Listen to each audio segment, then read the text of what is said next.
welcome to the 2025 Goal or Habit series. This is the November of 2025's update on everything I've been doing for the past month and how I'm working towards my quilting habits and goals that I set at the beginning of the year. If you're new to this and you're not quite sure what I'm talking about, I'll put playlists in the description. I also have blogs that goes into this so you can see my goals for 2024 and how I track them, and the goals for 2025 and how I've been tracking them as well. Let's dig right into goal number 1, which is my no home zone, which is a dumping ground in my sewing room that collects all kinds of things. I wanted to control that this year and get a little bit more organized and not use it as a place to dump.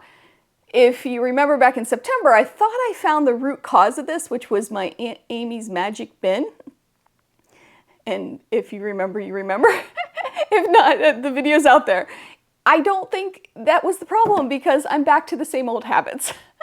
I did really well in October. I kept it nice and clean, didn't use it as a dumping ground, so that was great. But then in November, things kind of went downhill. I started out the month really well, but then we went to Vermont. And when I came back from Vermont, I had some thrifted items and I was trying to get some quilts finished for the year and all kinds of stuff, and things just started piling and piling and piling there. So if you have any ideas, let me know. I really was hoping that I was going to tackle this goal this year, but it doesn't look like that's happening. Maybe I just need a place to dump things, and that's the way it has to be. I don't know what to do. Anyway, because of this, I am giving myself a 1 out of 5. I did do well for a little bit, but things did go downhill quickly.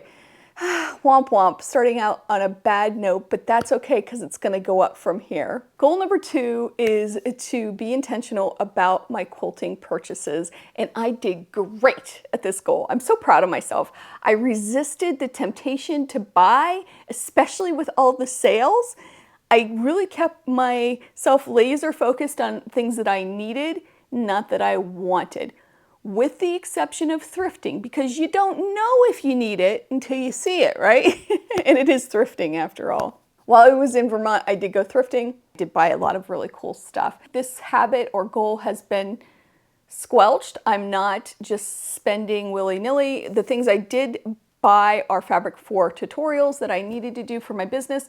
But other than that, everything was under control. Yay! And I am reaching for those scraps more and more, which brings us to goal number 3, which is using my scraps. And I did great at that too. But first, let me score myself. I am giving myself a 5 out of 5 on goal number 2, as you would guess. So moving on to goal number 3, which is paring down my scraps. I used so many scraps this month, and I'm so proud of myself too for this, so I'm giving myself a 5 out of 5 in this too. I made and finished the string quilt. I have a video on this, a tutorial. This was made from those wreaths, the rag wreaths. I even did a piping or faux piping binding, what's this called? Faux flange binding.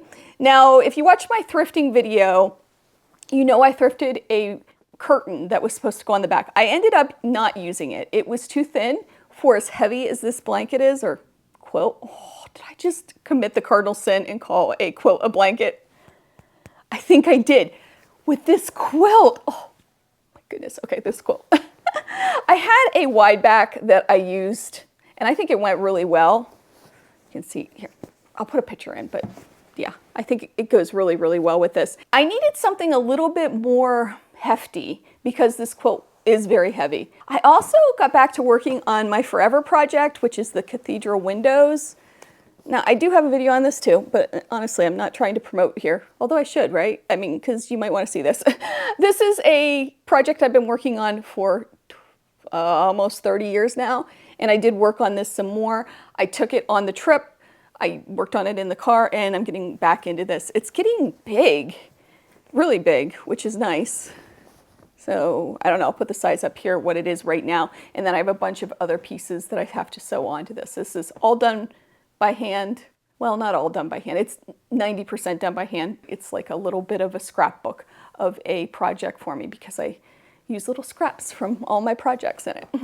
That was fun. I also made some trees out of some leftover fabric I had from a fat quarter bundle from last year, and they turned out so cute. And then I also made, of course, the quilt for the video using these tree papers. So I've been very busy with using scraps. Oh, I also made the Scrappy 16 patch for the donations to the veterans. I made 3 projects, 1 Afghan and 2 quilts for this event. And I used this Scrappy Christmas pattern that I had put out in Christmas in July. And I just used bigger pieces, 5-inch pieces, and I added some scraps to that. So I had a lot of fun using up those scraps this month. There's another project I can't talk about until next month because it doesn't come out into a promotional until then, but yeah, I had another project too. So if I could, I would give myself a 6 out of 5, but 5 out of 5 it is in this area. Okay, moving on to getting out of my comfort zone.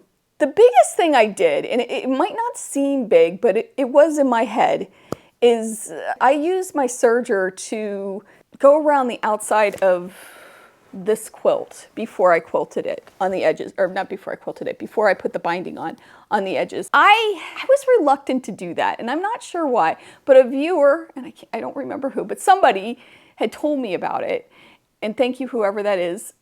I am so appreciative of it because it really did help keep those layers together, especially with this being a thicker quilt. It was beautiful to put that binding on. So if you have a serger, consider doing that. Now I think the viewer said that she actually puts it on, puts her binding on, but I couldn't figure out how to do that with the binding method I use. Anyway, I used it on the edges. It was beautiful, and I was so nervous that I was going to use the knife and cut off a part and not keep it square, and that didn't happen. It was so worth it. So definitely something I will absolutely do from now on, and getting this prepared, any quilt prepared for binding, because it smushed it all down and kept it all together. It just was great. It was beautiful, and it also allowed me to use my serger a little bit, which I'm trying to do more of too. I don't know if this was really that brave, so I'm giving myself a 3 out of 5 on this because I do need to push myself a little bit more than I have been. Maybe I should do a 4 out of 5. I'm gonna do a 4 out of 5 because I am super proud of myself for taking the chance on this. I was so nervous and it worked out really well. Moving on to the final one, which is better health, movement breaks, all that jazz. So I'll give you a health update on the shingles. I'm doing really great with that. I have some muscle tone loss in my left side, which I'm trying to work at building up. And it's just the way it is. It's what happens sometimes. I am feeling better and better every day. It's been a long year, but overall things are good. Daisy, an update on her, she's doing well. She still has a bad limp. We might have to do another surgery in the new year. She's doing well. She's happy and she is getting all the loves that she possibly could get. She's a good girl and we just love her.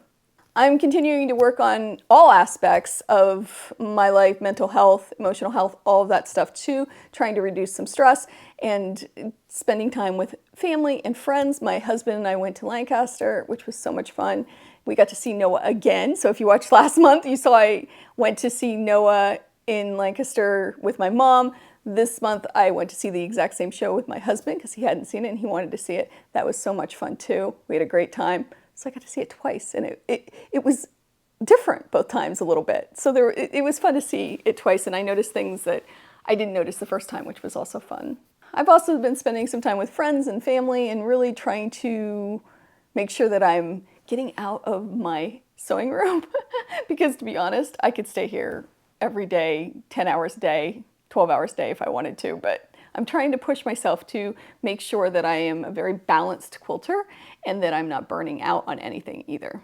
The one area that I need to improve is exercise, and this has been going on all year, and I think the year before. I really need to tackle that, if not now, in 2026.